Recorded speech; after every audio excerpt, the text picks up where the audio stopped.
बसपा प्रमुख मायावती का साफ कहना है कि आने वाले चुनावों में बसपा अकेले ही चुनावी मैदान में उतरेगी। किसी के साथ गठबंधन नहीं होगा, ना ही एनडीए के साथ, ना ही इंडिया दल के साथ। लेकिन क्या ये उनकी बात उनके सांसद, उनके तमाम नेता मानते नजर आएंगे? क्योंकि 2007 के बाद से ही मायावती की पार्टी का लगातार ग्राफ गिरता जा रहा है और गिरते ग्राफ और गिरती पार्टी के साथ क्या कोई खड़ा रहना पसंद करेगा? सवाल बहुत बड़ा है, क्योंकि कांग्रेस पार्टी का जिस तरीके से कमजोर स्थिति में नजर आई थी, उसके बाद उनके कई नेताओं ने एक के बाद एक साथ छोड़ा। ये साफ देखने को मिला था, कईयों ने राहुल गांधी पर आरोप लगाए थे और साथ छोड़ दिया था।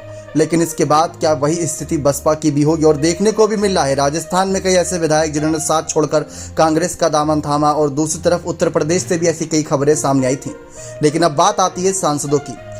मायावती के सांसदों ने इस बात को स्वीकार किया था कि राहुल गांधी ने जो भारत जोड़ो यात्रा निकाली थी, वो यात्रा सचमुच बहुत कारगर थी भाजपा की नीतियों को रोकने के लिए। क्योंकि भाजपा ने जो काम किया है, वो सचमुच जिस तरीके से जो आरोप प्रत्यारोप एक दूसरे पर लगाए जा रहे थे, वो यात्रा के जरिए ही लोगों तक पहुंचाए जा सकते थे।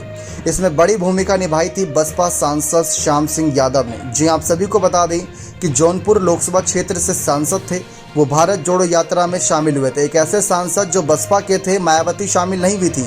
उस समय नगर निकाय चुनाव की तैयारियां चली थी, लेकिन इसके बावजूद मायावती के सांसद शामिल हुए थे। खबरें ऐसी भी थी कि मायावती उनके इस फैसले से, इनके इस कदम से काफ़ी नाराज भी थी कि वो राहुल की यात्रा में क्यों गए, जब मायावती खुद नहीं गई थी तो।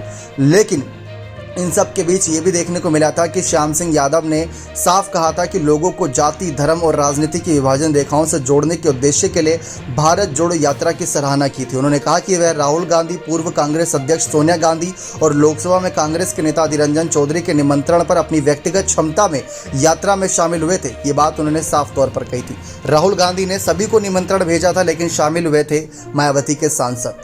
अब सांसद और तमाम समर्थकों की आंखें खुल गई, लेकिन मायावती अभी भी अकेले चुनाव लड़ने का मन बनाए हुए हैं।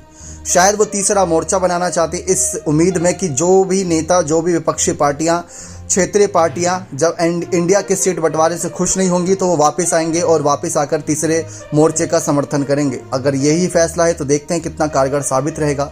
वरना सर्वे तो ये दावा कर रहे हैं कि जिस स्थिति में मायावती की बसपा 2014 में थी, उसी स्थिति में मायावती की बसपा 2024 में पहुंच जाएगी, यानी कि 0 सीट पर। ये दावा हम नहीं, बल्कि विश्लेषक और तमाम सर्वे रिपोर्ट कर रही हैं। लेकिन ऐसे में कितने नेता, कितने सांसद साथ छोड़ेंगे, कितने नेता, कितने पूर्व सांसद साथ आएंगे, ये देखना बेहद दिलचस्प रहेगा।